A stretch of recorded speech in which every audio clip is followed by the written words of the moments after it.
মাদারীপুরের রাজৈরে মোটরসাইকেল শোডাউনকে কেন্দ্র করে দুই গ্রামের মধ্যে সংঘর্ষ হয়েছে। ঘণ্টাব্যাপী সংঘর্ষে আহত উভয় পক্ষের বেশ কয়েকজন। পরিস্থিতি নিয়ন্ত্রণে মোতায়েন করা হয়েছে পুলিশ। আহতদের উদ্ধার করে নেওয়া হয়েছে উপজেলা স্বাস্থ্য কমপ্লেক্সে। মাদারীপুরের রাজৈর রক্তক্ষয়ী সংঘাতে জড়ায় দু গ্রামের মানুষ। মোটরসাইকেল শোডাউনকে কেন্দ্র করে সকাল 10:30টার দিকে সরমঙ্গল গ্রামে সংঘর্ষের শুরু। তাতে আহত বেশ কয়েকজন।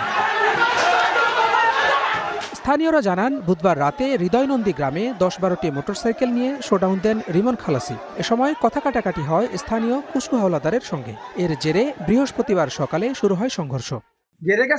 মোটরসাইকেল নিয়ে চালাই 6 দিন গেছে, উজুরে চালাইছি তো ঘরে কইছে খাড়া এ রিমান খাড়া কোথায় যাচ্ছে এত দূর যাবে তোর বাপের রাস্তা নেই রে ওখানে খাড়াইছে ও খাড়াইছে বাড়ি পরে যাই খুশিমুড়ি শুরু করতে রে কয় তোর বাপের রাস্তা তুই এত দূরে গাড়ি চালাস। বিভিন্ন বাড়ি ঘরে হামলা চালাইছে, বাসা জানলা, পরে দুটো দোকান ছিল, দুটো দোকান পুরো কোবাইয়ে যত মালামাল ছিল, প্রায় দোকানে অনেক টাকা ছিল, সব লুটপাট করে নিয়ে গেছে। সন্ধ্যাবেলা হলো গাড়ি চালায়, জোরে জোরে চালায় আর গালাগালি করে।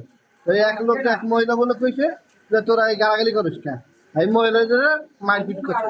এই নিয়ে আমরা একটা মিটিং ডাকছি। মিটিং ডেকে এই আমরা গেছি পরে বাড়ির কাছে গেছি, আমাকে মাথায় ইচ্ছে। ঘণ্টাব্যাপী চলা এ সংঘাতে আহত হন নারীসহ বেশ কয়েকজন। উদ্ধার করে তাদের নেওয়া হয় রাজৈর উপজেলা স্বাস্থ্য কমপ্লেক্সে। পরিস্থিতি নিয়ন্ত্রণে মোতায়েন করা হয় পুলিশ। কোন পক্ষ থেকে এখন পর্যন্ত মনে হয় আমার জানা মতে হয় নাই। আর যদি অভিযোগ দুই পক্ষের যদি হয়